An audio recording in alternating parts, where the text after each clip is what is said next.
Hello and welcome back. Now, you may remember last month when the city of Detroit in the USA became the biggest US city ever to declare bankruptcy in the nation's history. $18.5 billion of debt and liabilities needed protecting, and bankruptcy was the direction they decided to take. Well, since then, there has been plenty of outspoken voices both for and against the move. I'm joined now by the president of the Public Banking Institute, lawyer and author of Web of Debt, Ellen Brown. Thanks for joining me today, Ellen. Now, in an article I read of yours on Detroit's bankruptcy, you say that pensioners are being fleeced to prop up the banks. We know, however, banks play an integral part of any modern-day economy.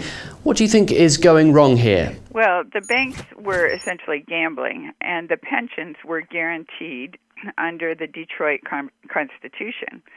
But the banks go first in bankruptcy under the 2005 Bankruptcy Reform Act, which was pushed through by the large banks because they were gambling in derivatives, and derivatives claims go first. They're considered securitized because you have to post some collateral in order to play in this derivatives game.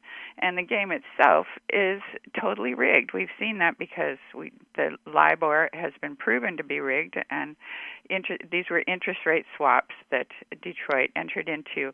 All the cities, or most of the cities, have done this, where the bond dealers, which are big banks, come to the city and they say, in order for us to do your bonds, you're going to need some insurance. So you're going to need some of these interest rate swaps.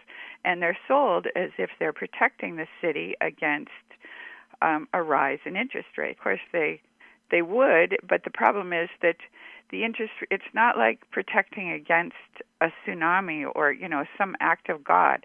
You're protecting against something that's totally arbitrary, and that's the interest rates then drop to near, or the prime rate would drop to near zero, set by the Federal Reserve, which is the head of the private banking system. Okay, so it's a rigged game, you're saying, and LIBOR plays its own part.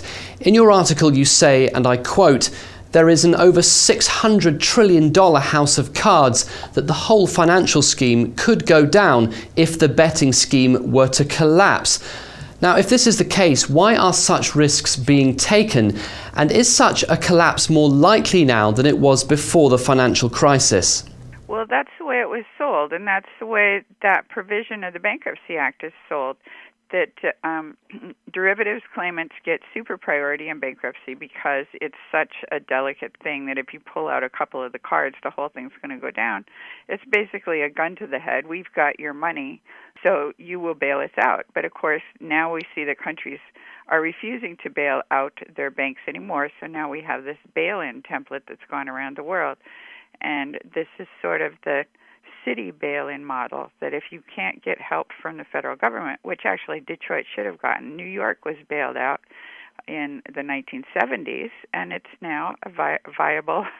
It's now doing very well, and its banking system, its Wall Street banking system, is what has virtually broken Detroit.